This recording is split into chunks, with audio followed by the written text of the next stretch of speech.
was jalapeno born? So can everyone hear me? Yeah, okay.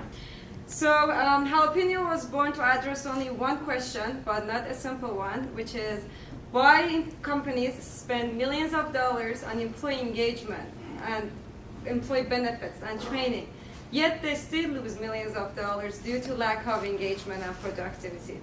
Addressing this question had a bigger impact for us. So we all had days that we ask ourselves, we spend that much time in school, that much money, and this is the job that I'm doing right now. Is this what I was rushing to graduate for? We all had days that we felt useless, talentless, worthless. And we limit our happiness until it's 5 o'clock or until our next vacation or until we are retired. We all had days when we forced ourselves to love what we have because we couldn't get what we love. And lastly, we all had days that if someone takes away Netflix or Instagram and Facebook, we wouldn't be able to find joy and creativity somewhere else. So at Jalapeno, we strongly believe that every single individual, regardless of their race, sex, status, age, mental health, and physical disability, deserve to reach their full potential. At Jalapeno, we strongly believe and proved that every single person has something unique to offer.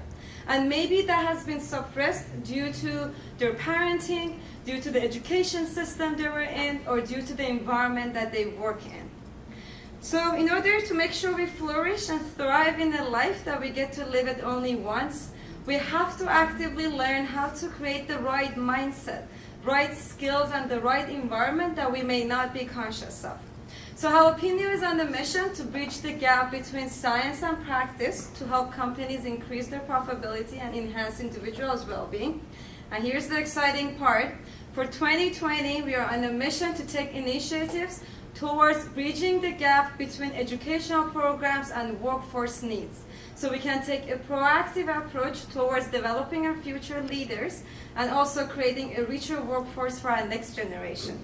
So I'm going to wrap up with telling you guys a very, very famous story, if I find my notes here, which most of you might have heard of it, but it's one of my favorite stories.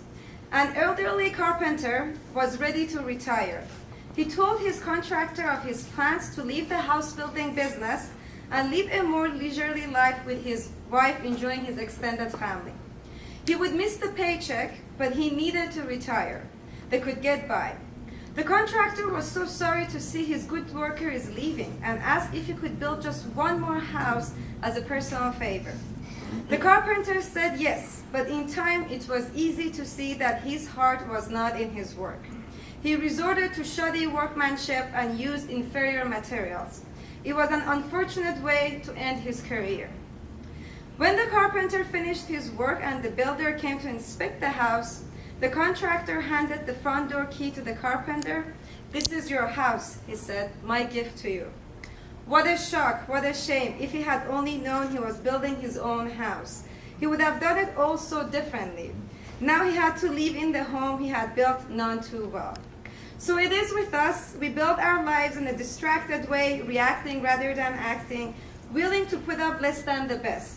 At important points, we do not give the job our best effort. Then with a shock, we look at the situation we have created and find that we are now living in the house we have built. If we had realized that, we would have done it differently. Thank you so much for trusting me, spending your valuable time here, and I'm going to pass it to Ernan, who's our amazing consultant, turned out to be an amazing MC for our events as well.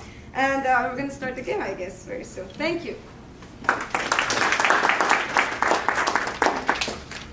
Thank you so much, Samin. I think for